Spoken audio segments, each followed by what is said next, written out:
So, what's different on this movie from my previous experience so far is, one, the fact that there is no producer or completion bond company or studio financing it. Really, I become that. And so therefore, if we get 16 setups in a day, or only 2, or the camera had electronic difficulty and we were delayed, in the end, it sort of doesn't matter, because my performance as an efficient director isn't particularly important. No one's going to judge me, because no one really cares, because no one has any stake in it but me.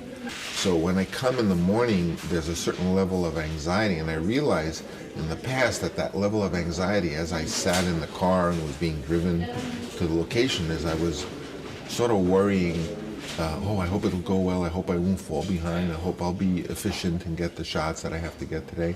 That's what I normally, I think, would be worrying about. Or even, oh, I hope it'll be good so that, or at least they'll think it's good, so that when they look at it, the so-called they people, that they won't, put pressure on me. So I've removed that whole layer of anxiety. And really more what I'm thinking about is, well, I'm just going to do it the way I think, and if some wonderful creative accident happens, I'll go for it, for sure. I'll try it. I won't worry about if that puts me behind a half day. If I get something really, that looks like it'd be worth it. So it's a very, very different mentality.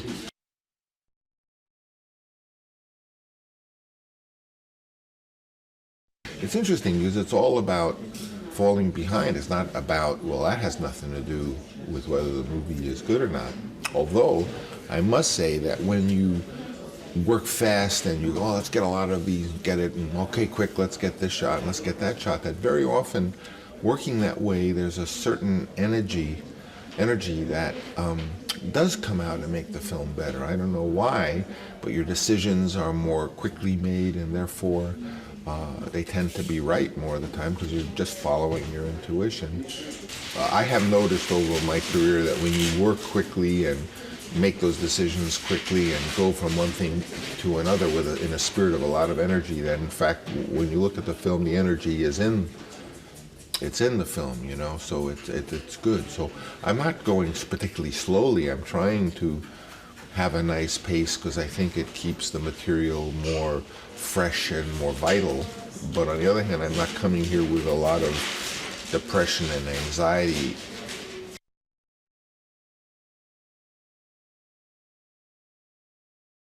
I'm the same guy now as I was 40 years ago, in terms of maybe I've learned a couple of things to try to avoid, but I think I knew that then, and I was looking for the same things, and I was judging with the same criteria. But each movie very much is its own complex collection of elements, and you shake them up like dice and you throw them, and some work very well with the audience of the time, which is very important, the mood of the time. I've made, I don't know how many, 20 some odd films, and I have a good memory, and I remember very, very well the day-to-day decisions of what it was like to make the first Godfather or The Rain People or any of the movies, The Conversation. I could talk about my mood and how the decisions were made. And, basically now at 66, my decisions aren't made any differently than they were 30 years ago, and I'm looking for the same things, kind of interesting, full performances, and unusual, to try to find a visual style that is suitable for the theme.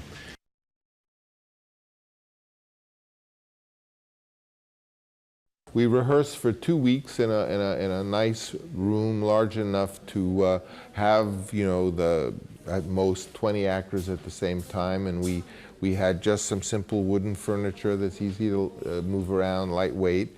And now we're in the hospital shooting in continuity, the first scenes of the story. My cast is Dominic Matei is played by Tim Roth, and the role of a triple role of Laura, Veronica, and the Indian incarnation of Rupini, played by Alexandra Maria Lara, and Professor Stanciulescu is played by Bruno Ganz, and Professor Tucci is played by Marcel Jurisch, and of course there are 51 other speaking roles in the film, all played by an accomplished cast.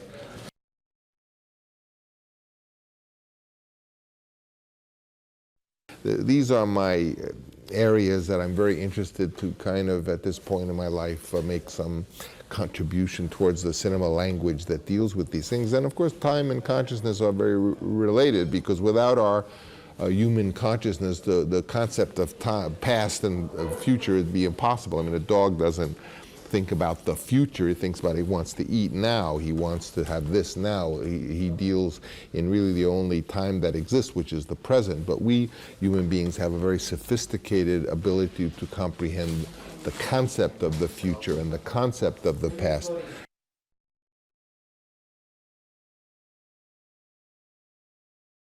The question's been asked me how I came across Mircea Eliade, and in particular the story, Youth Without Youth. And it goes back many years. I was about 17, and I knew a young girl who was 16, and we were going to Great Neck North High School. She was an exceptionally bright young girl and very pretty as well. And in fact, I confess she was the first girl I ever kissed in my life. And her name was Wendy Doniger, and she was a brilliant student, and went on to choose from the classics. She chose to become a Sanskritist, and today is one of the preeminent Sanskritists in the world. And when she did, she took a doctorate at both Harvard and Oxford, and when she completed her thesis, which was apparently monumental, Harvard sent it to Mircea Eliade, who was the head of the Oriental Studies program at the University of Chicago, to be able to deal with this piece of work. And he was so impressed that he invited Wendy to go to meet him and later join him on the faculty of the University of Chicago. And when I read the story of Eliade, Youth Without Youth, I thought, well, maybe this is the story. It's a wonderful story, and it's all kind of set in Bucharest and different locations in Romania, and maybe there in Romania I could have the means to actually make the film. And so that's the way I conceived the idea of doing this film. This was around December of this year, or January of this year, and I wrote a screenplay beginning around that time and came to Romania to introduce myself to the country and begin to meet some people, and that's how I conceived doing this project. And it was all because my friend Wendy Doniger, Dr. Wendy Doniger, well-known Sanskritist and the translator of many, many Sanskrit works into English, including recently the Kama Sutra, and also many other books in her life. She's exactly 1 year younger than me. So thank you, Wendy, for the tip, and I hope I do you and Mircea Eliade justice by this film version of Youth Without Youth.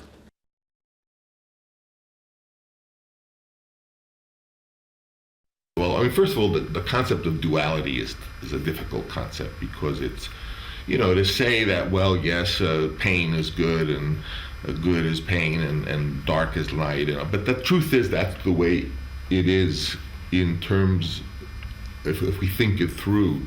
And it's our consciousness that can create all of these concepts, like the past and the future and this and that. I think what the Indian philosophy is trying to say is that, yes, underneath all that great fiction is a condition in which there's neither good nor bad.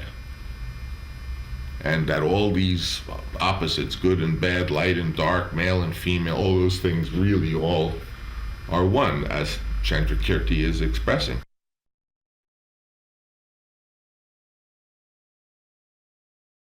The first time the human animal screeched and howled and stuff in actual the beginnings of little, whatever they call them, as a word, phonemes or something, the root of language. And language is the incredible exercise that enables the brain, in all its complexity, to behave in such a way as to give us this sense of selfness and consciousness, and you're aware of it. So being aware of consciousness is that I can say, yeah, for sure, I know I'm me. I think about that all the time.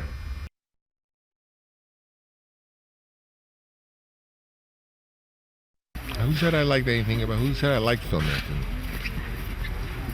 Filmmaking is anxiety piled on top of worry, piled on top of frustration, piled on top of glorious moments of euphoria.